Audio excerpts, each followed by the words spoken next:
ಖುಷಿ ವಿಚಾರ ನಿಮ್ಮ ಜೊತೆ ಶೇರ್ ಮಾಡ್ಕೋಬೇಕು. ಕಾಮನ್ ಆಗಿ ಎಲ್ಲರಿಗೂ ಗೊತ್ತಿರುತ್ತೆ, ಇದು ಬುಧವಾರ ನಾಳೆ ಗುರುವಾರ. 5 ವರ್ಷದ ಕನಸು ರಾಯರ ಪೂಜೆ ಮಾಡಿದ್ಮೇಲೆ ಒಳಿತಾಗಿದೆ. ಕನಸು ಇವಾಗ ನೆನ್ಸಾಗ್ತಿ. ಕಷ್ಟಗಳನ್ನ ರಾಯರಿಗೆ ಹೇಳ್ಬೇಡಿ, ಕಷ್ಟಗಳಿಗೆ ಹೇಳಿ ರಾಯರಿದ್ದಾರೆ ಅಂತ. ಸ್ನೇಹಿತರೆ ನಮಸ್ಕಾರ, ವೆಲ್ಕಮ್ ಟು ಹಳ್ಳಿ ಸವಿರುಚಿ ಚಾನಲ್ಗೆ. ಎಲ್ಲರೂ ಹೇಗಿದ್ದೀರಾ? ನಾನು ಕೂಡ ಸೂಪರ್ ಆಗಿದ್ದೀನಿ. ಏನಪ್ಪ ಇವತ್ತು ಇಷ್ಟೊಂದು ಖುಷಿಯಾಗಿ ವೀಡಿಯೋ ಮಾಡ್ತಾ ಇದ್ದೀರಾ ಅಂತ ಅನ್ಕೋಬಹುದು. ಖಂಡಿತವಾಗ್ಲೂ ಖುಷಿ ವಿಚಾರ ನಿಮ್ಮ ಜೊತೆ ಶೇರ್ ಮಾಡ್ಕೋಬೇಕು. ಯಾಕಂತಂದ್ರೆ ಇವತ್ತು ಬುಧವಾರ ಆಗಿರೋದ್ರಿಂದ ನಾಳೆ ಗುರುವಾರ. ಕಾಮನ್ ಆಗಿ ಎಲ್ಲರಿಗೂ ಗೊತ್ತಿರುತ್ತೆ, ಇದು ಬುಧವಾರ ನಾಳೆ ಗುರುವಾರ ಅನ್ನೋದು. ಮತ್ತೆ ಅದರಲ್ಲಿ ಏನಿದೆ ವಿಶೇಷ ಅಂತ ಹೇಳ್ಬೋದು. ಖಂಡಿತವಾಗ್ಲೂ ಇವತ್ತು ಬುಧವಾರ ನಾಳೆ ಗುರುವಾರ. ಏನಪ್ಪಾ ಅಂತಂದ್ರೆ ನಾಳೆ ಗುರುವಾರ ರಾಯರ ಪೂಜೆ ಇದೆ ಸ್ನೇಹಿತರೆ. ಖಂಡಿತವಾಗ್ಲೂ ಮಿಸ್ ಮಾಡದೆ ಕೇಳಿ ಈ ಒಂದು ವಿಡಿಯೋನ. ಯಾಕಂತಂದ್ರೆ ಒಂದಿಷ್ಟು ಕಷ್ಟಗಳು ಬಗೆಹರಿಯುತ್ತೆ ಅಂತ ಹೇಳ್ಬೋದು ನನ್ನ ಒಂದು ಪ್ರಕಾರ. ಯಾಕಂತಂದ್ರೆ ನಮಗೂ ಕೂಡ ಒಳಿತಾಗಿದೆ. ನಮ್ಮ ಒಳಿತಾಗಿರೋದನ್ನ ನಿಮ್ಮ ಜೊತೆ ಶೇರ್ ಮಾಡ್ಕೊಂಡ್ರೆ ನಿಮ್ಗೂ ಕೂಡ ಒಳ್ಳೇದಾಗಲ್ವಾ? ಅದಕ್ಕೋಸ್ಕರ ಈ ಒಂದು ವಿಡಿಯೋನ ಶೇರ್ ಮಾಡ್ತಾ ಇದ್ದೀನಿ. ಏನಪ್ಪಾ ಅಂತಂದ್ರೆ 5 ವರ್ಷದ ಕನಸು ಈ ಒಂದು ರಾಯರ ಪೂಜೆ ಮಾಡಿದ್ಮೇಲೆ ಒಳಿತಾಗಿದೆ. 5 ವರ್ಷದ ಕನಸು ಇವಾಗ ನೆನ್ಸಾಗ್ತಿದೆ ಅಂತಾನೆ ಹೇಳ್ಬೋದು. 2 ಒಳಿತಾಗಿದೆ ಸ್ನೇಹಿತರೆ. 3 ಜನ ಅಕ್ಕ ತಂಗಿಯರು ಸೇರ್ಕೊಂಡು ಪೂಜೆನ ಮಾಡಿಕೊಂಡು 3 ಜನ ಅಕ್ಕ ತಂಗಿಯರಲ್ಲಿ ಒಬ್ರಿಗೆ ಒಳ್ಳೇದಾದ್ರೆ ಏನಂತೆ, ಎಲ್ಲರಿಗೂ 3 ಜನ ಅಕ್ಕ ತಂಗಿಯರಿಗೂ ಜೊತೆಗೆ ಫ್ಯಾಮಿಲಿ ಕೂಡ ಒಳ್ಳೇದಾದಂಗೆ ಅಲ್ವಾ? ಏನಂತೀರಾ? ಜಸ್ಟ್ ನಮಗೆ ಅಷ್ಟೇ ಒಳ್ಳೇದಾದ್ರೆ ಅಲ್ಲ, ಬೇರೆಯವ್ರಿಗೆ ಒಳ್ಳೇದಾದ್ರೂ ಕೂಡ ನಮಗೆ ಒಳ್ಳೇದಾದಂಗೆ. ನಮ್ಮ ಮನೇಲಿ 3 ಜನ ಅಕ್ಕ ತಂಗಿಯರು ಅಂದರೆ ನಮ್ಮ ಹಸ್ಬೆಂಡ್ ಫ್ಯಾಮಿಲಿ ಇರೋದು. ಹಾಗಾಗಿ ಒಟ್ಟಿಗೆ ಸೇರಿಕೊಂಡು ನಾವು ಪೂಜೆ ಮಾಡ್ತೀವಿ. ಪ್ರತಿ ವಾರನ ಬಿಡದೇನೆ ಪೂಜೆ ಮಾಡ್ಕೊತೀವಿ. ತುಂಬ ಒಂದು ಎಷ್ಟು ತೋರಿಸಿದ್ರು ಕೂಡ ಇದುವಾಗ ನಾನು ಓಪನ್ ಆಗಿ ಹೇಳ್ತಾ ಇಲ್ಲ, ನಿಮಗೆ ಕ್ಲೂ ಕೊಡ್ತಿದ್ದೀನಿ. ಸ್ವಲ್ಪ ನೀವು ಅರ್ಥ ಮಾಡ್ಕೊಂಡ್ರೆ ಬೆಸ್ಟು. ಯಾಕಂದರೆ ನಾನು ಇವಾಗಲೇ ನಾನು ಎಕ್ಸ್ಪೆಕ್ಟ್ ಮಾಡಲ್ಲ. ನೆಕ್ಸ್ಟು ಬರುವಂಥ ವೀಡಿಯೋಗಳಲ್ಲಿ ನಾನು ಶೇರ್ ಮಾಡ್ಕೊತೀನಿ, ಓಕೆನಾ? ಏನಪ್ಪ ಅಂತಂದರೆ 5 ವರ್ಷ ಸತತ ಪ್ರಯತ್ನ, ಆದರೆ ಫಲ ಸಿಗಲಿಲ್ಲ. ರಾಯರ ಒಂದು ಪೂಜೆ ಆರಾಧನೆ ಮಾಡೋಕ್ಕೆ ಸ್ಟಾರ್ಟ್ ಮಾಡಿದ ಮೇಲೆ ನಿಜವಾಗ್ಲೂ ರಾಯರು ಇದ್ದಾರೆ ಅಂತಲೇ ನಮಗೆ ಅನ್ನಿಸ್ತು. ಕೈ ಬಿಡಬೇಡಪ್ಪ ನನ್ನಪ್ಪ ಅಂತ ಬೇಡ್ಕೊಂಡ್ವಿ. ಏನಪ್ಪ ಅಂತಂದರೆ ಒಂದು ರಾಯರ ಒಂದು ಮಂತ್ರಾಲಯಕ್ಕೆ ಹೋದಾಗ ಒಂದು ಸಾಲುಗಳನ್ನು ಬರೆದಿದ್ದಾರೆ. ಏನು ಗೊತ್ತಾ ಸ್ನೇಹಿತರೆ? ಕಷ್ಟಗಳನ್ನು ರಾಯರಿಗೆ ಹೇಳಬೇಡಿ, ಕಷ್ಟಗಳಿಗೆ ಹೇಳಿ ರಾಯರಿದ್ದಾರೆ ಅಂತ. ಆ ಪದಗಳನ್ನ ಸಾಲುಗಳನ್ನ ಓದಿದ್ರೆ ಸಾಕು, ನಿಮಗೆ ಕಷ್ಟಗಳು ದೂರ ಆಗುತ್ತೆ.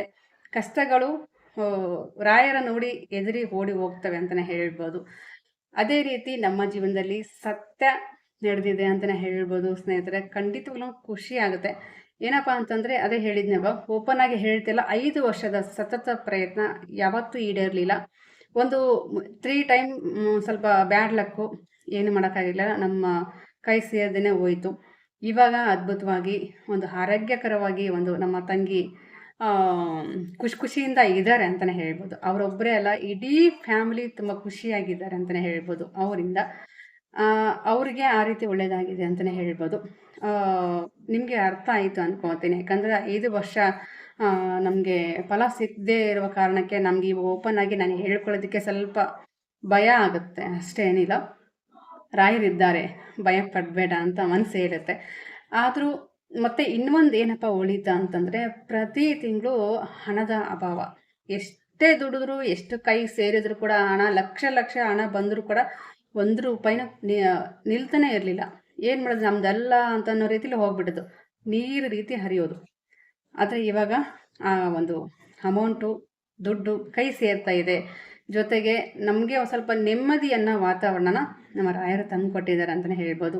ಪೂಜೆನ ಯಾವ ರೀತಿ ಮಾಡೋದಪ್ಪ ಅಂತಂದು ಹೇಳಿದ್ರೆ, ಜಸ್ಟ್ ಏನಿಲ್ಲ ಸ್ನೇಹಿತರೆ, ಬೆಳಗಿನ ಜಾವ ಎದ್ಬಿಟ್ಟು ಮನಸ್ಸು ಸ್ವಚ್ಛ ಮಾಡಿಕೊಂಡು ಫಸ್ಟು ರಾಯರು ಒಂದು ಫೋಟೋಕ್ಕೆ ಒಂದಿಷ್ಟು ವಿಭೂತಿ, ಗಂಧ, ಕುಂಕುಮನ ಅವಾಯ್ಡ್ ಮಾಡಿ, ಗಂಧದ ಬಟ್ಟು, ವಿಭೂತಿ ಮತ್ತು ಉದ್ದಿನ ಕಡ್ಡಿ, 2 ಪುಷ್ಪ, 2 ಹೂವು ಇದ್ದರೆ 2 ಹೂವು ಹೇರಿಸ್ಬಿಟ್ಟು, ಒಂದಿಷ್ಟು ಹಣ್ಣು ಹಂಪಲು, ನಿಮ್ಮ ವೈಯಕ್ತಿಕ ಅದು ಹಣ್ಣು ಹಂಪಲು ಇದ್ದರೆ ಹಣ್ಣು ಹಂಪಲ ನೈವೇದ್ಯ ಮಾಡಿ. ಇಲ್ಲ ಅಂತಂದರೆ ರೈಸ್ ಐಟಮ್, ಅಕ್ಕಿ ಹುಗ್ಗಿ, ಆ ರೀತಿ ಏನಾದರೂ ನಿಮಗೆ ಪಾಯಸ ಮಾಡಬೇಕು ಅಂತ ಏನಾದರೂ ಇತ್ತು ಅಂದರೆ ಪಾಯಸ ಮಾಡಿ.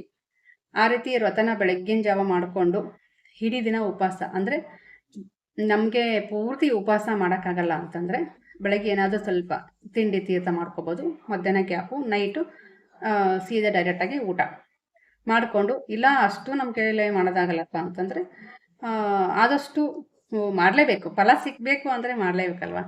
ಹಾಗಾಗಿ ನಮ್ಮ ತಂಗಿ ಕೂಡ ನನ್ನ ಬೇಡ ಸಾಕು ಬಿಟ್ಟು ಉಪವಾಸ ಮಾಡೋದು ಬಿಡು, ಸದ್ಯಕ್ಕೆ ಅವಾಯ್ಡ್ ಮಾಡಬೇಕಾಗ, ಯಾಕಂದರೆ ಅವರಿರೋ ಟೈಮಲ್ಲಿ ಸ್ವಲ್ಪ ಉಪವಾಸ ಮಾಡೋದು ಬೇಡ, ಆ ರೀತಿ ಇದ್ದಾರೆ ಅವರು. ಸ್ವಲ್ಪ ಎಲ್ಲ ಊಟ ಮಾಡು, ಮತ್ತು ನೆಕ್ಸ್ಟ್ ದಿನಗಳಲ್ಲಿ ನಿಮಗೆ ಇನ್ನೂ ಚೆನ್ನಾಗಿ ಒಳ್ಳೇದಾಯಿತು ಅಂತಂದರೆ ಅವಾಗ ನೀವು ಉಪವಾಸ ಮಾಡುವಂತೆ, ಇವಾಗ ಮಾಡೋದು ಬೇಡ ಅಂತ ಹೇಳಿದೆ. ಆದರೂ ಕೂಡ ಕೇಳ್ತಾ ಇಲ್ಲ.